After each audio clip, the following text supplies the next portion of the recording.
30. To 3 Plus You. I know that many of you, like I, am looking forward to flipping that calendar officially to the fall season. It's my favorite time of the year, in large part, we all will say, because of the holidays that come with it.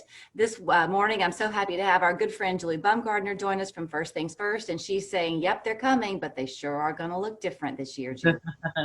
They really are. It's going to be, I think it's going to be challenging, just like the rest of 2020 has been. Yeah. We're going to try and figure out how to work with lots of different dynamics. We've got people who live out of state, possibly in places where if they do leave, they're going to have to quarantine when they go back. Mm-hmm. And they're wondering, okay, is it worth it for the 4 days or 3 days to actually leave and deal with that hassle?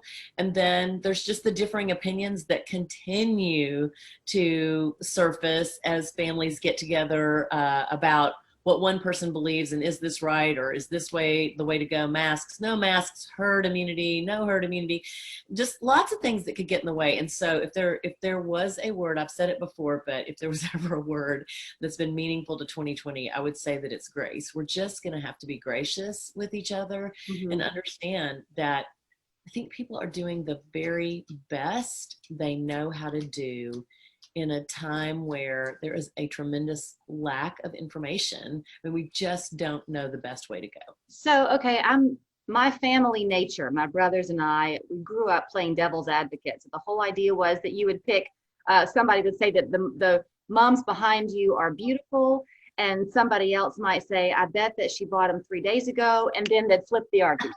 So I'm going to play both roles, okay? Yep. It seems like sometimes when we're talking about being gracious, it feels sometimes like it goes more towards those who are very concerned about COVID, that those who are not as worried about it and wants for life to, quote, get back to normal, are the ones who need to be gracious towards those who are concerned. But how do you meet in the middle? Because for the people who have the health concerns, they're very, very strong. So how do you help them know how to meet in the middle? I mean, I think it goes both ways, that people have to understand that as much as you want to receive that grace, you also need to give it. And no matter what side of the spectrum you're on, like I said, I think that people are doing the best that they can do. And when you look at relationships and what makes relationships healthy, it is that being willing to seek to understand the perspective of another person.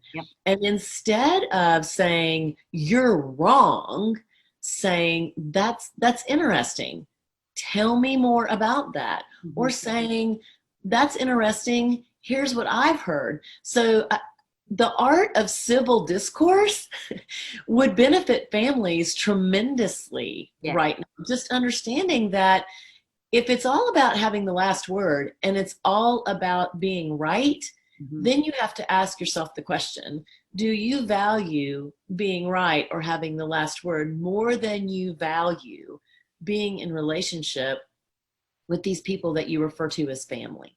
You know, I think that because I come from a large family, so I have 3 older brothers, we're all going through this very conversation. Not only will it be Thanksgiving, our mother turns 90 a week before. Big deal, right? Yes. And I have one brother who lives in Vermont where the quarantines are in place. Yeah. So we've been talking a little bit about for her birthday, it would just be the 4 of us, not even our spouses, not the grandchildren, to protect our mom. We've talked about Zooming like we're doing this morning. We've talked about having for Thanksgiving that different ones of us can get together with her at different times. So the season maybe extends. Is that kind of the idea? You have to get creative with it. Exactly. I think people do have to get creative and be willing to do some things in a way that you've never done them before. We were literally having a conversation this past weekend about, would we do Thanksgiving dinner outside? If weather cooperated, could we just do it outside so that we actually could include grandparents who are in their late 80s, very concerned about their health, and we're concerned about their health. So, I think it's those kinds of things. I also think that it's conversations now about when everybody gathers, if you've got kids coming home from college or older kids who want to be with their friends, what does that look like if you actually have relatives coming into town? How are we all going to agree about seeing people that we want to see, but yet actually keeping all of us relatively safe? Julie, I had not even thought about that component. What a huge layer that's going to be for so many families. Yes, yes. So I think emotions will run high if we don't tackle this now. If we wait until the last minute, that could be dangerous. Right. I just think we need to honor each other by recognizing that differences of opinion are what they are and allow each other to have those. Let me ask you something. I saw a Facebook post that you put out the other day. I'm going to change courses just a second. Okay. But it was you were plugging an article, I guess, that you had on the website about when your adult children, Right. the college students. Oh, your eyes got big. When your adult children are making choices that you don't agree with, how do you step in? So for people who may be dealing with college graduates who are living at home because of the world right now, they can't venture out on their own. Yeah. That's a real struggling time for a lot of families, isn't it? It is. Yes, it is. And it's not easy.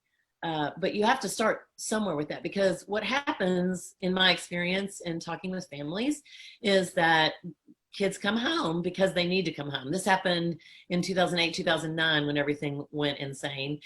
So kids come home because they can and their parents want them to. Mm-hmm. But if you do that without speaking about expectations, then somebody ends up being bitter and resentful because there's unspoken expectations about what's going to happen during this time. How long is this going to go on? Are you going to try and find a job while you're home instead of going to graduate school? Will you pay rent? Will you help with the groceries? What about coming and going? How will you be respectful of the people who are in the house? Just setting some guardrails so that you maintain healthy relationship versus parents having one set of expectations about what's going to happen and their graduate having a whole different set of expectations about how things will go. I've always likened this time in your life when you're in those early 20s, it's like when your children were 3 and they were starting preschool and they were so scared to leave you, right? It's kind of the same thing. They're venturing out into the great big world on their own. And I think sometimes their emotions can go like this because it's a frightening time. It is frightening, and being able to be actually close by to encourage them is helpful, I think, in a lot of instances. It's just that they have to understand you have to take initiative. You can't just come back home and be here and us support you. Failure to launch, so to speak. Right. We can't have that. Right. Because that just doesn't work for anybody. It's really not good for your graduate, and it's not good for the parents either. Okay, back to the Thanksgiving question then before we call it a day. You talk about being gracious to each other, and some families can be large. So you have a sister, I know I've got 3 brothers. If you're getting together on one side of the family, is it helpful to have conversation with just the nuclear family and try to leave spouses and in-laws kind of out of it? Does it get too murky then? It all depends on how you get along in the first place. You can certainly do it that way and just kind of come to agreement that as the nuclear family, this is what we've decided, and talk with your spouse about are you good with going on this particular path? And hopefully they would be willing to do that. I think the trick is, let's just say your husband says, I feel a level of discomfort with that. I feel like I need to wear a mask. I think we need to be outside or something like that. Then you've got to have this discussion to figure out how do you adapt and adjust for your own family. And I think that that's where things can get really dicey, and you have to be willing to maybe have multiple conversations. It's kind of like when you have conflict, people tend to rush to a solution versus taking the time to kind of brainstorm, well, what could be our options? Right. Just throw them all up in the air and ask what could be. Right. And then see, oh, well, something might actually, that piece of spaghetti might hit the wall and stick, and go, oh, wait, that's what we should do, Right. versus the first 45 options that we came up with. I love it. I'm a born brainstormer. That's a great idea. All right, Julie B, your chrysanthemums look beautiful behind you, by the way. Yeah, it's fall. I'm It's so fall. excited. I'm ready. I am too. All right, thanks so much. All right, take care. You can always learn more by going to firstthings.org. You can see the article that Julie was talking about with me earlier and all the other great pieces of information for whatever stage of life your family finds itself in. Good talking to you, Julie B. Great talking with you. So there you were, finally making some headway when the whole landscape changes. That's when you can use an old friend like Speedy Cash, your bridge over troubled water.